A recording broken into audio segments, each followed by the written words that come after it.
ಇವತ್ತೇನು ಹೋರಾಟ ಮಾಡ್ತಾ ಇದ್ದೀವಿ 13.5 TMC ನೀರಿಗಾಗಿ ಹೋರಾಟ ಮಾಡಿರ್ತಕ್ಕಂಥ ಸಂದರ್ಭದಲ್ಲಿ ಸರ್ಕಾರ ಗೋಲಿಬಾರ್ ಮಾಡಿತ್ತು. ಆ ಸಂದರ್ಭದಲ್ಲಿ ಗುಂಡೂರಾವ್ ಸರ್ಕಾರ ಇತ್ತು, ಸರ್ಕಾರನ ಬಿದ್ದು ಹೋಗಿತ್ತು ರೈತ ಹೋರಾಟಕ್ಕಾಗಿ. ಇವತ್ತು ಬೆಳಗಾವಿ ಜಿಲ್ಲೆಯೊಳಗೆ ರೈತ ವೃತ್ತ ಅಂತ ಏನು ಮಾಡ್ತಾ ಇದ್ದೀವಿ, ಸರ್ಕಾರಕ್ಕೆ ನಾವು ಶಾಂತಿಯುತವಾಗಿ ಮನವಿಯನ್ನು ಸಲ್ಲಿಸ್ತಾ ಇದ್ದೀವಿ.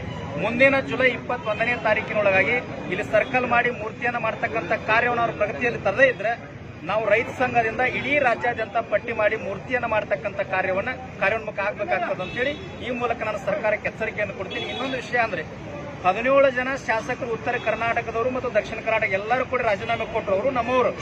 ಆದರೆ ಯಾವುದರ ಮುಳುಗಡೆಗಾಗಿ, ರೈತನಿಗಾಗಿ, ಗೊಬ್ಬರಕ್ಕಾಗಿ, ರೈತನ ಸಮಸ್ಯೆಗಾಗಿ, ರೈತ ಹುತಾತ್ಮಕ್ಕಾಗಿ ಅವರು ರಾಜೀನಾಮೆ ಕೊಟ್ಟಿಲ್ಲ, ಅಧಿಕಾರಕ್ಕಾಗಿ ಕೊಟ್ಟಾರ.